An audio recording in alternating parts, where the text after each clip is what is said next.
Thank you. Thank you. Normally wait till after the sermon for that. When I was in high school, I had a lot of fights with my parents.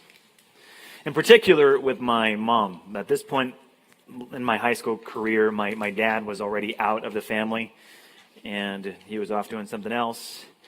So me and my mom really butted heads. And as I've said before, but I'll say it again for the sake of what I'm trying to communicate this morning, I was kicked out of my house twice in high school. First time I was kicked out had to do with the laundry. I had this issue where I was doing my laundry since like middle school. I was taught to really learn to care for myself because my mom, for several years of our family life, was a single mom. And so I had to learn to do a lot of things early in life in order to make sure that I could have clean clothes and things like that. So one time, the first time I was kicked out, I think I was 16 or so. I was kicked out because I didn't take the laundry out of the washer. And it was kind of the boiling point. That wasn't the only thing. She and I had got into a lot of different fights for a lot of different reasons. And that was kind of the head. And she got upset. We yelled at each other, shook fists. I didn't touch her. But we got to a place where it was so volatile and so terrible that I thought there's only one really good thing for us to do now, and that's for me to leave. And she made that easy when she said, you should leave. So there was that. And so I lived with a friend for, 6 months or so, give or take. Came to my senses and I said, this is not a way for me to live. I'm not legal yet. This isn't going to work out in the long haul. So I went back home with my tail between my legs and I apologized for something that I didn't think I was at fault for. And so I humbled myself and just said, hey, I just want to say I'm sorry and I'd like to come back.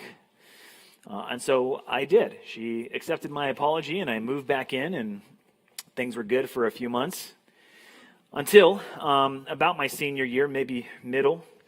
I know it was before my graduation because I deliberately did not want anyone from my family at my graduation. We had another fight and a falling out. This one lasted years.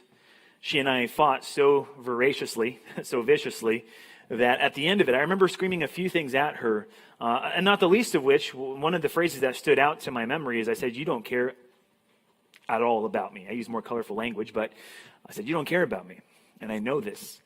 I got great grades. I have a job, I take care of myself, and you've given me nothing. You provided nothing for me.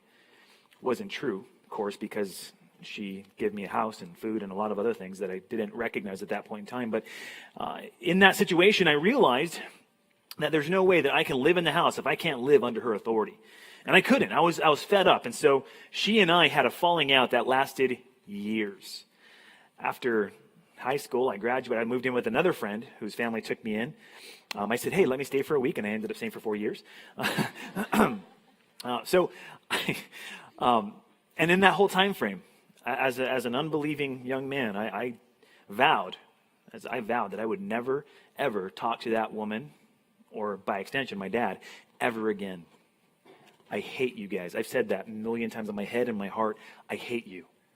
I despise you, and I will succeed in spite of you. One of my driving reasons for success in high school, in fact, I did pretty well. You may not think so, but I did pretty well in high school. And I know that one of the currents that propelled me to do really well in high school was that I want to prove to my parents I don't need them. I hate them so much. I want to show them that I don't need you. I can live without you. I say all this, and I share these very sensitive and personal things with you because I want you to understand that I'm about to preach to you about something very hard for you. I know that this is a challenge. I know that this is difficult, and I know that this may be one of the hardest sermons that you hear from this pulpit, at least in the next month or so. And yet, if I were wise, I would have heard a sermon like this, and I would have understood that to live under the authority of my imperfect mom with her imperfect son would have been for the best possible thing that I could do. And there's people today where it's almost comical. It's laughable. There's a guy on CNN who didn't want to move out of his parents' house at 30 years old. 30 years old. His parents are begging him to leave their house, to get a job, to do something with his life. And he wouldn't do it. He wouldn't submit to their authority, even in the simplest ways possible. Now, for you, young person, I don't want you to see this as just being, I don't want you to hear this sermon as me just telling you, get in line, do what you're supposed to do, and stop crying like a baby. That's part of that. Sure, there's some of that in there, but the overarching drive for me this morning is for you to hear that things go better for you. Life is better for you when you're not acting like this guy. When you're not saying at 30 years old or 17 or 16 or 15 years old, I don't want to live under your authority, but I still want the benefits of being under your authority. I don't want to listen to you, but I still want the food in the fridge. I still want the nice comfy room. I still want the bed and the sheets. I want all of that. It's so easy for you in this stage of life to look at your parents and to disregard them and to say, you don't get it. You don't listen to me. You don't understand me. Or if you're like me, you might say, you don't even care about me. You're not even a Christian. How could you possibly care? You don't get it. You don't take any time to listen to me. You don't take any time to understand me. You don't take any time to do what I want to do. It's always about what you guys want. It's all about your family and your leadership. And what do I get out of this deal? I get it. I get it. I've felt those things. I've understood those things. And so when I share these things with you, when I say what I'm about to say, I understand it's going to fall pretty heavy on you, but you need to hear this because things go your way when you honor and obey. Look at Ephesians chapter 6 with me. We're going to look at a classic text that you already know, but I'm going to pray for you, I have prayed for you, that you would listen to this not for the millionth time, but for the first time. Understanding that what God is saying to you is something profoundly significant, because if you get this, everything in your life changes for the better. For the better. Because in this text, what you're going to find is that there are 3 keys to being successful in your family life. 3 keys to being submissive to the parents that God has given you. And when you listen to those things, your life is better. This is one of those texts where God not only tells you what the right thing to do is, but he incentivizes it. Young person, if you listen to me, this will be a radical change for you in your life, and it will be for the better. God promises it. God promises it. Look at it with me. Ephesians chapter 6, starting at verse 1. We'll read the 4 verses together so we get a sense of what's going on here, and then we'll break them down. Verse 1, children, obey your parents in the Lord, for this is right. Let that sink in, feel that, and understand. I understand that that's painful for you to hear, but that's what it says. Verse 2, honor your father and mother. This is the first commandment with a promise. Here's the incentive. What good happens when you obey them? Verse 3, that it may go well with you, and that you may live long in the land. Paul turns his attention to fathers, and by extension moms, and he says, fathers, who primarily are called to lead the family, do not provoke. Don't incite your children to be angry. Don't make them angry. Don't over-legislate. Don't over-expose them. Don't make them angry by your behavior. But instead, bring them up in the discipline and instruction of the Lord. Okay, looking at just the first 2 verses, I want to point out one thing that's going to be obvious, but we need to say it anyway for your sake and for mine and for your parents who are probably going to love this sermon. Honor and obey your parents. That is the driving point. And again, if you listen to what I'm saying here, things go your way. Things are better when you honor and obey. That is God's call to you. And it's clear in these several verses here. It's clear in these several verses here that what's taking place is not just to pound you down. You saw in verse 1, children, obey your parents in the Lord, for this is what? This is right. This is righteous living. This is right behavior. This is how God has designed the world to work. We talked about 2 weeks ago before Dan was here. We said God is your first and primary authority. And if you understand that, if you agree with that, if you embrace that, the next level of authority that God has placed in your life is not me. And it's not even the government. The next level of authority in your life is your parents. They are God's mediators for your good. That's why the subtitle on your text is God's gift to you. These are meant to be people in your life who are instructing you, growing you, and helping you become all that God wants you to be. They are there for your sake. Look at verse 1 again. Children, obey. That's a command. That's a verb. That is an imperative, and it's an ongoing imperative. There are several ways to talk about commands in the Bible. This command has an ongoing effect. It's a verb. It's a present active imperative. Present active imperative is an ongoing, regular kind of action. And so when he's saying children, he's talking to people more or less your age. They're not kids who don't understand life. They're not infants. He's talking to people that understand. Children, obey your parents in the Lord. In the Lord. That means to say, if you are a Christian, if you call yourself a believer, if you call yourself a follower of Christ, that means you are to obey your parents as you would the Lord himself, because they are the authorities that he's placing in your lives. It's like when your parents used to leave you behind, or how about this? Have any of you guys ever babysat your siblings? No one. Okay, I'm the only one. Oh, a few of you, thank you. Okay, when mom and dad, or mom, or just dad, go out, they leave you with a sitter, and they say, I want you to listen to the sitter. I'm going to ask them how you did when I come back home, and if they don't give me a good report, your buns are on the line. It's the same idea where God says, I am not physically here in your living room, but here are the authorities I'm putting in charge. You would do well to listen to them. Children, obey your parents in the Lord, for this is right. Colossians 3:20 gives another reason why that it's good for you. He says, children, obey your parents in everything, for this pleases the Lord. That is to say that this is a righteous and good thing that God puts in your life. In verse 2, we'll look at that first part there. Honor your father and mother. Those are where we get the two words from. Obey and honor. Those two commands are imperatives that have ongoing implications for you. And I want you to notice what it does not say here, because there's a lot of things that I know they're going to come to your mind immediately, like, well, give me the exceptions, Pastor Rod. Where do I not have to obey them? And we'll talk about that. I promise, we're going to talk about that. But I want you to notice that in these first two verses, there's nothing in there that says, if your parents are Christians, if your parents communicate to you the way that you want, if your parents tell you to do things that you like doing. There's nothing in there that qualifies your disobedience. If obeying your parents in the Lord is right, disobeying your parents is wicked and wrong, and, hear me say this loud and clear, is sin. It's sin to do that. God took this very seriously. You might think, okay, this is the classic text that parents want every child to memorize, but I need to show you a few texts in the Old Testament where God makes this abundantly clear that this is not just if you do it, no big deal. If you don't, then okay, we'll figure it out. You sinned against your parents, that's a boo-boo, no problem. Let me show you a few texts that are going to rock your world. Have you ever in your heart ever been tempted, and you don't answer this, ever been tempted where you've been so angry at your mom and dad that you might, like me when I was a young man, say, I hate you. Or, man, I just wish you would die. Again, don't answer that. But that was warned for the death penalty. Look at this. Whoever strikes his father or his mother shall be put to death. Whoever curses, and that's what I was doing in my heart, curses his father or his mother shall be put to death. Have you ever thought about that? Your attitude and your potential behavior towards your parents could warrant the death penalty? That's what God wants you to see. His idea of authority in your life is so important to him that if you ever said or did anything to physically harm your parents or to curse them in your heart, he says that's liable to die. You're able to receive the death penalty because of how you've talked to them or if you physically assaulted them. That's pretty serious business. Which is to say that this is central to God's governance of his people. Authority is a good thing, such that when authority is disregarded or disrespected, your life itself is forfeited because you're disregarding something so very good. It goes on. There's another text I want to point you to. It's Deuteronomy chapter 21.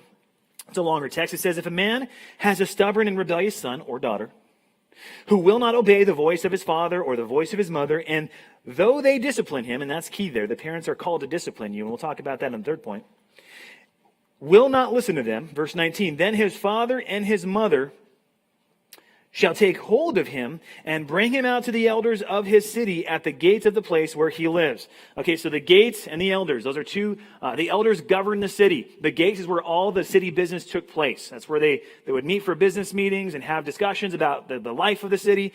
And so the text is saying, if in your city you have a rebellious son or daughter who just is not listening, and you're spanking, you're grounding them, you're taking the door off their bedroom, if they don't listen, then what? Bring him to the elders, and they shall say to the elders of this city, this is our son.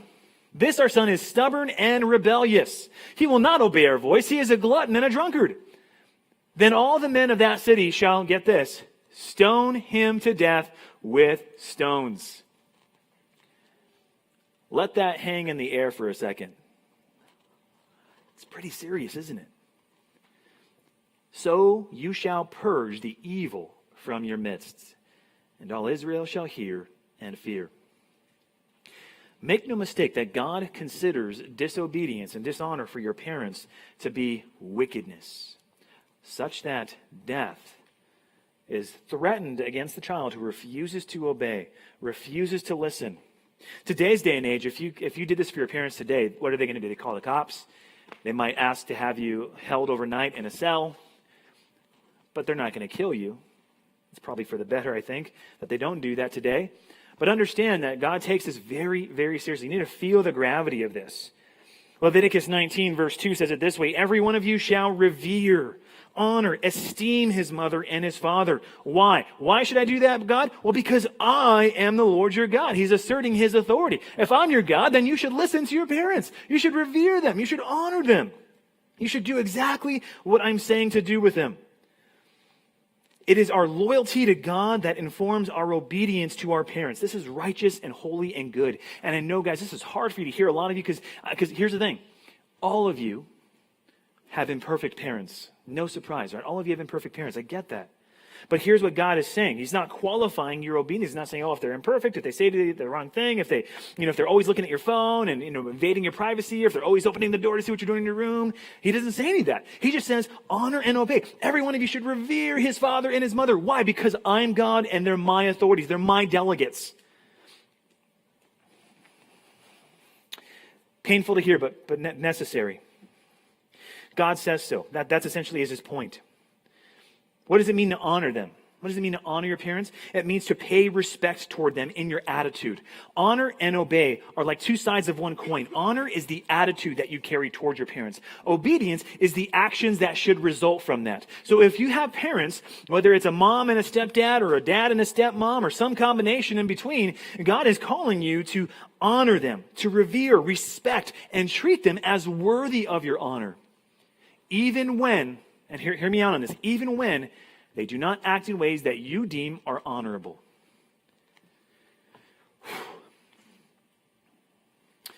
Honor them means to care for them, to treat them as important and significant in your life. And yes, someday you're going to move out. Someday soon you're going to move out and you're going to go to a 4-year, or maybe you're going to go to Saddleback, whatever your plans are. This relationship will change. But the command doesn't change. Your obedience is no longer warranted once you become an adult and you leave their jurisdiction, but your honor never goes away. In fact, as an adult, I'll tell you this, the older I get, the smarter my parents seem in retrospect. In high school, I hated them, as I've already mentioned, and I said that to them. I said that about them. Talked to my friends about them. I told my friends how awful they were. I told my friends about the kind of rules and restrictions and regulations that they placed on my life. And I said, but look at me. I'm a 4.5 GPA. I'm this thing. I'm in drama club. I got a job. I'm amazing. I don't need those people.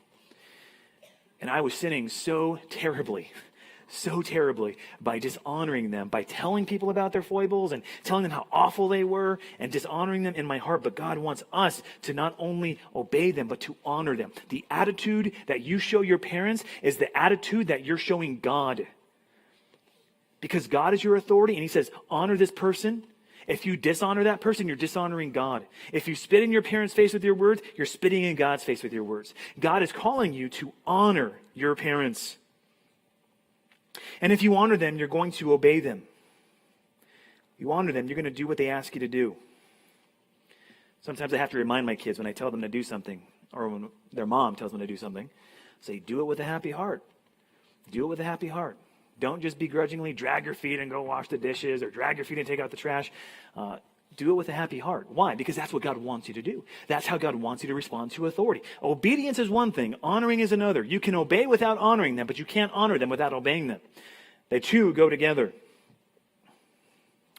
Okay, now that I've laid the groundwork for your mostly unquestioning obedience and honor and loyalty to your parents, what are the exceptions? There's a news story that came out last year about a mom, I think she was in Arkansas, who used her kids to rob a jewelry store. They made out with $30,000 worth of jewelry. She had her kids go behind the counter. She had someone else distract the guy. The kids would go behind the counter, check to see if it was open. They opened it up, pulled out the jewelry, stashed it, and ran. Were the kids honoring their mom by doing what she asked them to do? And there's kids, 6, 7, 5 maybe, young kids. Were they not honoring their parents?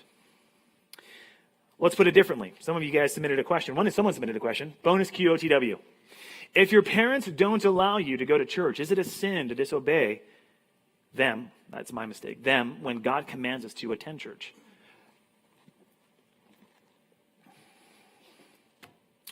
There's one text I want to point you to before we answer this. Take a look at it with me here. Acts chapter 5, 3 verses, 27 through 29. The apostles and Peter were told not to preach Jesus Christ. Here's how they responded.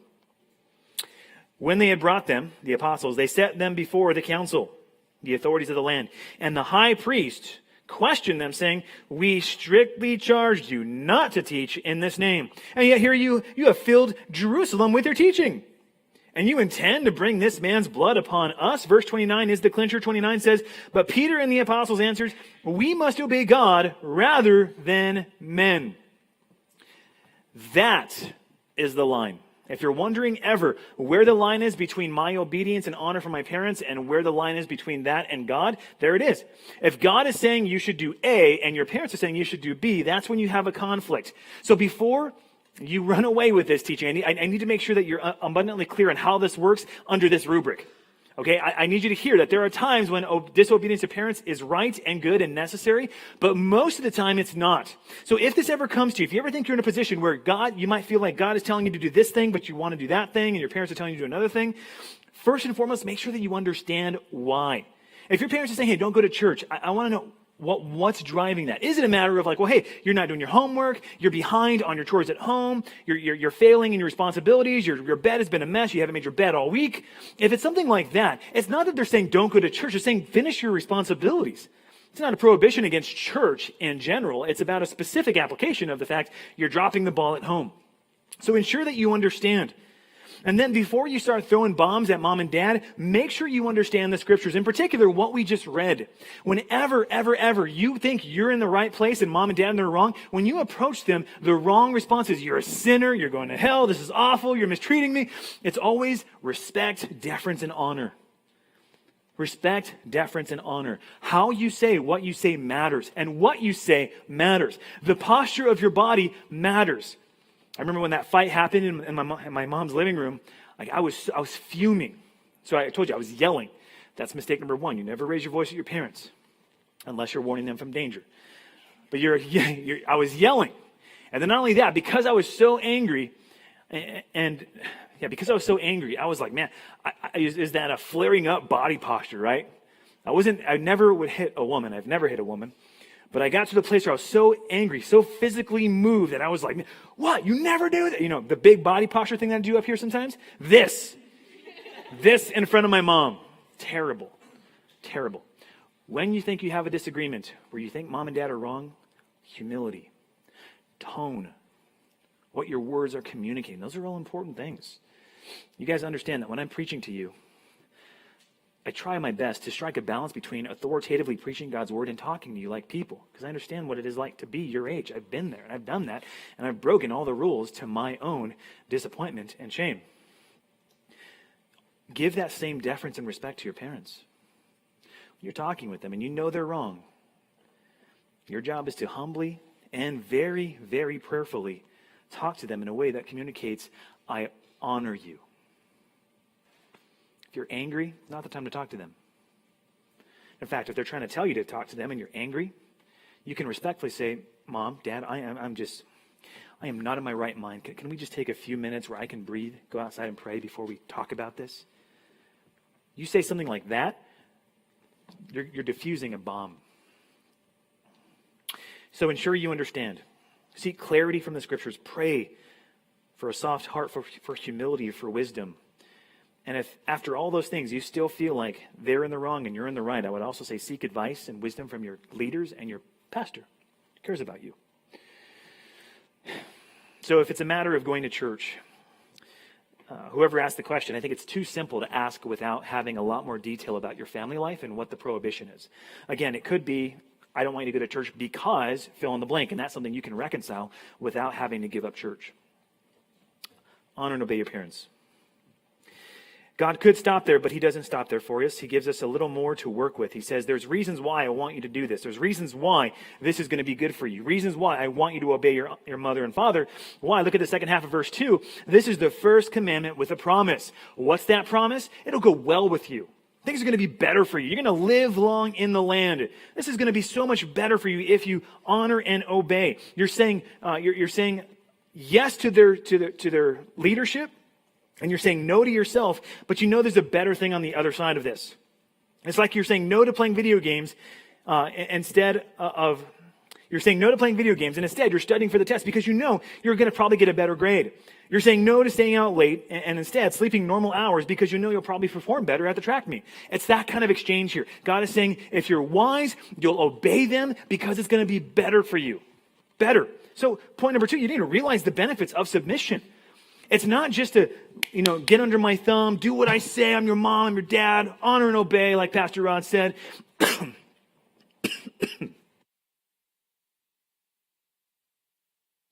I'm still getting better. You can still pray for me. It's a matter of God saying, I care for you. I am going to bless you when you do the right thing. This should be no surprise to us.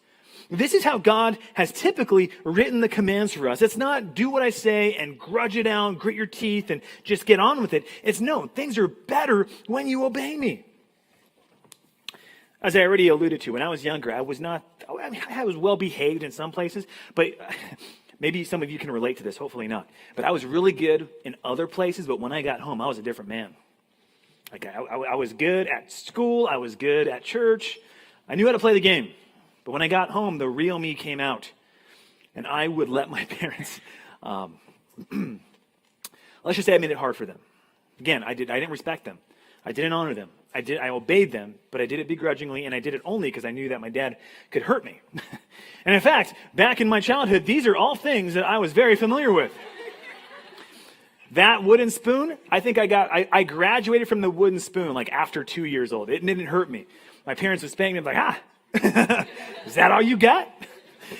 And so they moved on. I mean, the chancla is really more like a weapon of variety. And it's flexible. Like you can throw the chancla from anywhere. Like anywhere in the room, you just throw the chancla real quick. You ever see the movie Coco? Legit. That's how a Mexican family works. Seriously. And then the belt. When I got to the belt, the belt followed me from middle school till I think I was maybe 14 when I got my last spanking from my dad. And my dad, you don't know my dad. I told you, he's a vato. He's strong. He's tatted all over. He spends a lot of time behind a federal building. So he was strong. And when my dad would spank me, man, that was painful. I hated it. But I learned 2 lessons from this. Lesson number 1 is that my actions have consequences. I know I'm making my parents sound like disciplinarians, and they weren't always that. There was a lot of times that they did great things. When I got good grades, they loved getting me gifts and showering me with praise and affection. So I learned that actions have consequences. But the second thing I learned is to have a healthy respect for authority. When that happened, when I learned that authority was a good thing, and that if I submitted to authority, good things happened, my world was dramatically better. Like I said, I did really well at school. I did really well in other areas of my life. I was a great employee. My bosses loved me. I was able to get along well with authority because I learned this from my parents. That if I do good things happen. If I do bad things happen. That's generally how life works. And so what God wants you to understand is that there are so many good benefits to submission. So many good things that come with your submission to your parents. First and foremost, I think one of the things that he tells us is that wisdom comes from your obedience. Wisdom. Think about this. Your parents, okay, put their ages together. How old is your dad? Don't say that loud. Think about your dad's age, give or take. I'm just going to ballpark it and say he's 50, okay? Now, think about your mom. Ballpark her age in your head. Let's just say 20, okay? I'm not going to put your mom out there. So let's just say there's between 70 and 100 years of experience that your parents have in their home. And for most of you, and probably for all of you, your parents have your best interest in mind. So when you're living life, their job and their desire is to help you avoid making stupid mistakes that they probably already committed. And so they're pleading with you, begging you, please don't do this. Don't hang out with that friend. Don't spend your money on that. Save your money. Don't wear that. Don't eat that. Don't put a Tide Pod in your mouth. That's not a good idea. Don't wear those shoes. There's so many things that they're always telling you, right? Your parents are trying to diffuse wisdom to you. And when you obey your parents and you listen to them, it's going to serve you so much better than if you simply ignore them. There is wisdom to be had. Story of Solomon's son, King Solomon. His son named Rehoboam. 1 Kings chapter 12. His son inherits a throne. But his son was a dummy. Here's why. When his son inherits the throne, Jeroboam comes to him and says, King Rehoboam, your dad put a heavy burden on us. Would you please lighten it? The only wise thing that he did is that he said, you know what, let me think about this. And so Jeroboam leaves and he consults two groups of people. The first group he consults are his father's counselors. So essentially, he's getting his father's wisdom because these are the very people that his dad trusted to help him make wise decisions. So Rehoboam goes to the old guys and says, hey guys, they want me to lighten the burden. What do you think? And then the old guys say, if you lighten their burden, they'll be yours forever. It's wise. Do this. Thanks them. They carry on. Then he goes to another group of people. And the text says it was people that he grew up with. So his friends, his peers. He says, guys, what do you think? Tell me. These guys are asking for a lighter burden. Well, what do you think? And they say, rain down heavy on them. Those lazy people, they don't know what they're talking about. Come down strong and exert your control and dominance over them. And then they'll know who the boss is. Well, for whatever reason, Rehoboam went with his friend's advice.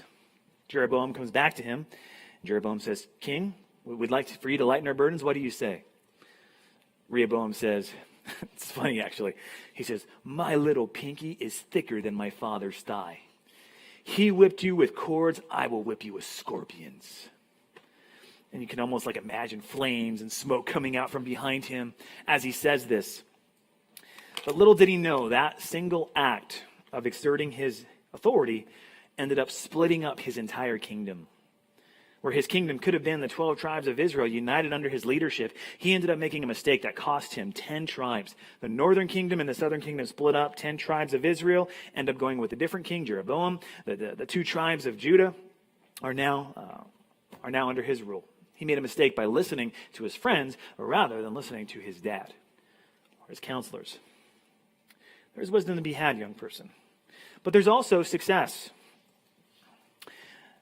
Bible says, Ephesians chapter 6, we're studying that it will go well with you and that you'll live long in the land. It's not necessarily that you'll be rich and famous and healthy. But generally speaking, God is going to use your parents to help you succeed in life. For a lot of you guys, you have a lot of parental support. Your scholarship applications, your job applications, your wardrobe, getting a car, getting to the DMV, all of those things are areas of success that God is intending for you to enjoy through the mediaries of your parents. Your parents are God's vehicle by which he wants to bless you. So when you're obeying them, you're learning to submit to all lawful authorities. Learning to submit to your parents is learning to submit to all lawful authorities. Get this, you're going to learn how to be a good parent by obeying and learning from your parents' example, both for good and for bad. You're going to learn humility and patience. By the way, I've said this before, humility is one of the greatest gifts that you can possibly receive right now, because right now the exact opposite is your temptation. You learn how to be good followers. Some of you guys want to be leaders, and I applaud that. I'm grateful for that, but you're never going to be a good leader until you're a good follower. You're never going to be good at leading others until you know what it's like to submit to others. And not only this, but you learn how to think critically.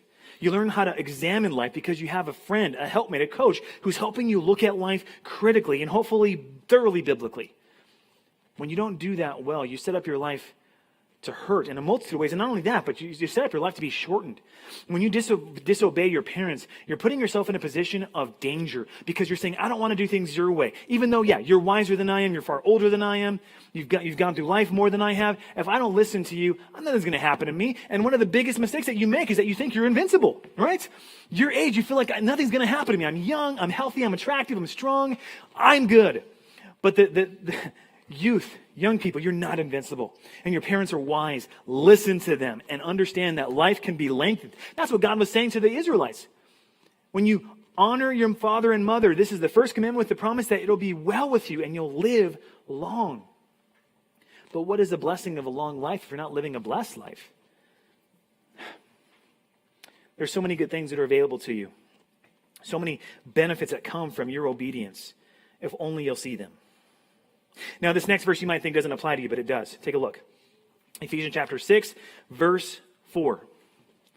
Fathers, dads in the room, we ought to feel this. Do not provoke your children to anger, but bring them up in the discipline and instruction of the Lord. You have to understand in this verse here that there are several things taking place. You might not notice it, but the culture at this point in time, you have the Romans, you have the Greeks, you have the Israelites, the Jews. The Romans and the Greeks, particularly the Romans, believed in something called patria potestas, which is the power of a father. And in this culture, the Romans believed that the father of the family had absolute authority. To the point where if he just wanted to kill you because he didn't like you, he could. He could do that. Patria potestas. He's the one who governs and rules the family. He had no one who could deny him otherwise. No matter how big you were, even if you were a magistrate, if you were a government official, your dad was still a greater authority than anyone else to you. So in this culture, Paul speaks to the Romans, he speaks to the Greeks, and he speaks to this combined church, and he says, fathers, don't provoke your children to anger. Don't exacerbate them. Don't make them angry on purpose. Don't humiliate them. But instead, bring them up. And that word bring them up means nourish, counsel, guide. That bringing up is the kind of term that refers to something being taken care of delicately, gently. Bring them up in the discipline and instruction of the Lord. And there's two facets there. They sound identical, and there's a little bit of overlap. Discipline and instruction. The discipline part is the physical aspect or the action-oriented part of your parent's responsibility. The instruction part is the verbal. So when you say, Matt, why do you keep saying the same thing over and over again? It's because they're supposed to. They're supposed to. When you get tired of hearing your parents repeat themselves for the umpteenth time and you're like, I get it. I understand. Get off my back. They're doing what they're supposed to do. Because God is calling them to continue to instruct you and counsel you in the Lord. They're supposed to bring you up in the instruction of the Lord. Discipline. I joked about this, but there is a physical aspect of your parents' leadership in your house. I'm not saying that they should spank you now, and if I were preaching to them, I'm not going to tell them, spank your kids in high school. But there is a sense in which they're supposed to inflict painful physical consequences on your foolishness. So when you're grounded, or when the door is taken off the hinges and you lose your privacy, or when your phone is taken away, or when they're scrolling through your text messages, or when they're doing things to you that feel like, man, this is just way overboard, understand that God is calling them to do that. That is the role that they play. Do they do it perfectly? No.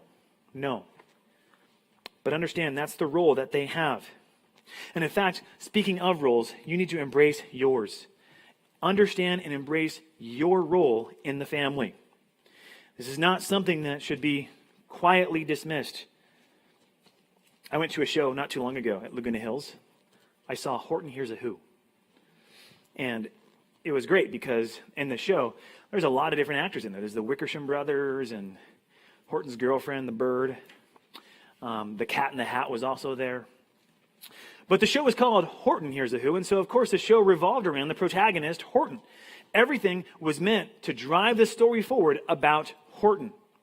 No one at any point in time in the show decided to cast off restraint and say, hey guys, let's pay attention to me. This is my show now. I'm the Cat in the Hat. Let's all talk about me and how great I am.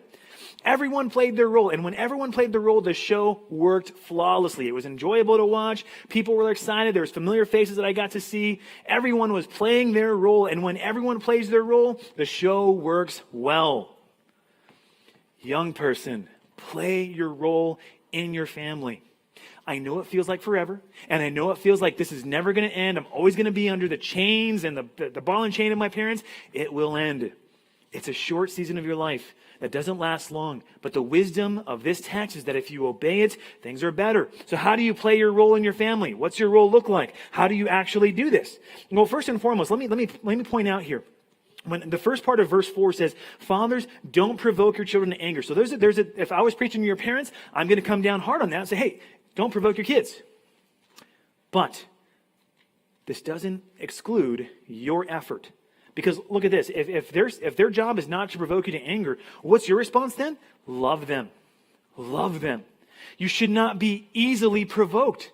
You should not have a hair trigger anger. You should not be the kind of kid that's always getting upset at your parents for doing something dumb. You should be the kind of kid who's patient, who endures your parents, who are, again, let me just say it abundantly clear, they're not perfect. Your parents aren't perfect. And neither are you. Which is why loving your parents is part and parcel with your role. What does that look like? 1 Corinthians 13 is the best text. Well, let's go through this really quickly here and look at what your role is. First of all, love is patient. You know what this stage of life is for you? Patience. A lot of patience. Not only that, it's kind. Kind to your parents. Love does not envy. It's not jealous of the fact that, well, Timmy's parents don't make him do this. Timmy's parents, they let him do whatever he wants. They bought him a car, they gas it up, they pay for his insurance. He gets to stay out till 3 a.m. He gets to do whatever he wants. Why does Timmy's parents get to do whatever he wants, and my parents are so stoic and they make me just do whatever I can't do this anymore. I can't wait to get out of your house. No, love is patient. It's kind of not envious. It's not looking at other families and saying, well, why is my family not like that family? Doesn't boast. If you happen to be Timmy, don't boast. Don't be the kind of kid that's making other kids envious of your life. Love is not arrogant or rude. Be honest with yourself for a second. Ask yourself, when was the last time that you were arrogant or rude with your parents? Was that relatively recent? Your role in the family is to love them, and that means not being arrogant, proud, or rude with your parents. Does not insist on its own way. Man, you better underline that. That's for you. Love does not insist on its own way. But Pastor, my parents do that. They're the authority. And so I'm sorry. I'm not sorry. This is what God's word says. They're the authority. And your job right now, your role is to submit to their authority and to not insist on your own way. Trust me, your day will come. But right now, it's about slow, being patient. Verse 6. It is not irritable or resentful. You're not hair-trigger anger. You're not hair-trigger temper. You're not resentful. When they make a mistake and they sin against you, I encourage parents, you need to apologize to your kids and seek their forgiveness. If they don't do that for you, your job is to forgive. Does not rejoice at wrongdoing, but rejoices with the truth. Verse 7 is important. Love bears all things. You're enduring through imperfect parents. Love believes all things. You're believing the best about their intentions with you. Love hopes all things. Your ultimate hope is in Christ, and so you can have hope that your parents are doing what they can do with what they got.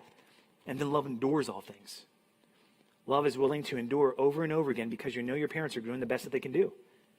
Your job is to love your parents. That's your role right now. And not only that, because love is one part of it, the second part of it is that you're also joyfully following their leadership. Like I said earlier, it's one thing to be obedient. It's a whole other to be honoring them in your obedience. And so as you follow them, as you joyfully follow them, things go better for you. God is the one who put your parents in your life. God is the one who bore you in South Orange County, wherever you were born, Mission or Saddleback or whatever else. Maybe you moved in the area. But God is the one who put them in your life. You need to understand that. When you get frustrated or angry at your parents, you need to understand, I'm getting frustrated and angry at God. God is the one who put them here. Yeah, they're making their own decisions. They're doing what they're supposed to do. But God is the one who made me to be in this family. And so God clearly thinks that this is going to be a good thing for you if you're willing to submit and follow their leadership, Christian or no. Christian or no. And I get what I'm saying here is tough. It's going to put a big burden on you, but this is what God is calling us to. I also want to empathize a little bit with you too, because transition is hard. You're transitioning right now from youthfulness to adulthood. And so there's a real drive in you that says, I want to be independent. I want to stop having to live under my parents' authority. That's a good thing. But not good when it turns into anger and fury and indignation. There's a sense in which you want to foster the kind of independence that's going to make you turn into an adult. But not the kind of independence that makes you angry and frustrated at the parents that God has put in your life. So be patient and joyfully follow their leadership, trusting God to providentially and sovereignly guide you in your path in your life. My parents aren't Christian, though. What do I do with that? It's not an easy answer, but let me give you a text to ponder. Proverbs 21:1. The king's heart is a stream of water in the hand of the Lord. He turns it wherever he wills.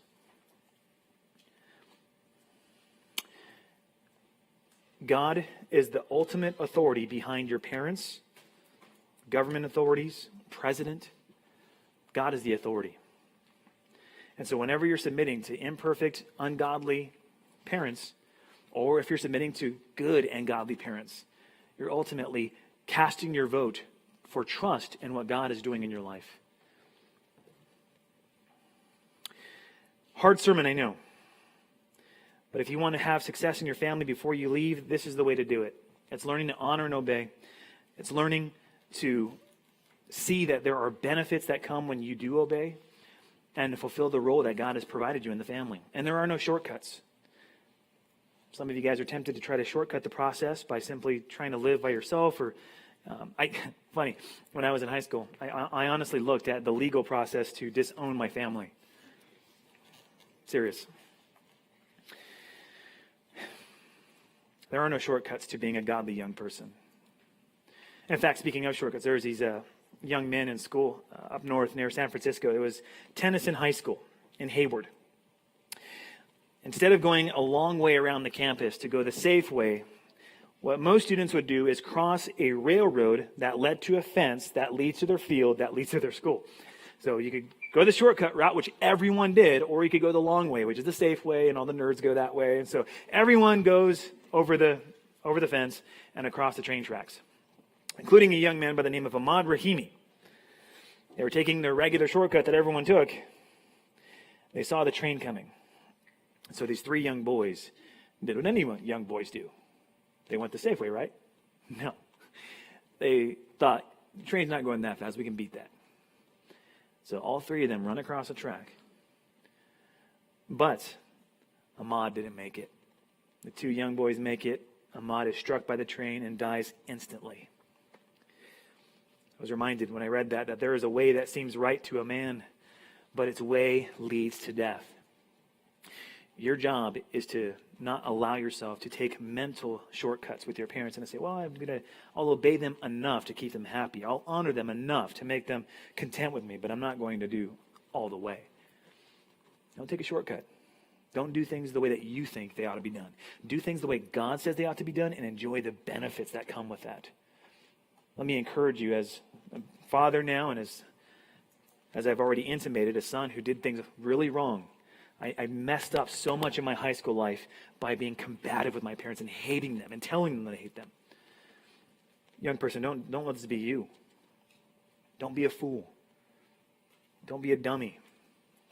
Instead, enjoy the benefits of following God's rules, God's commands, understanding that that's the best thing for you right now, as hard as that is. Things go your way when you honor and obey. Let's pray.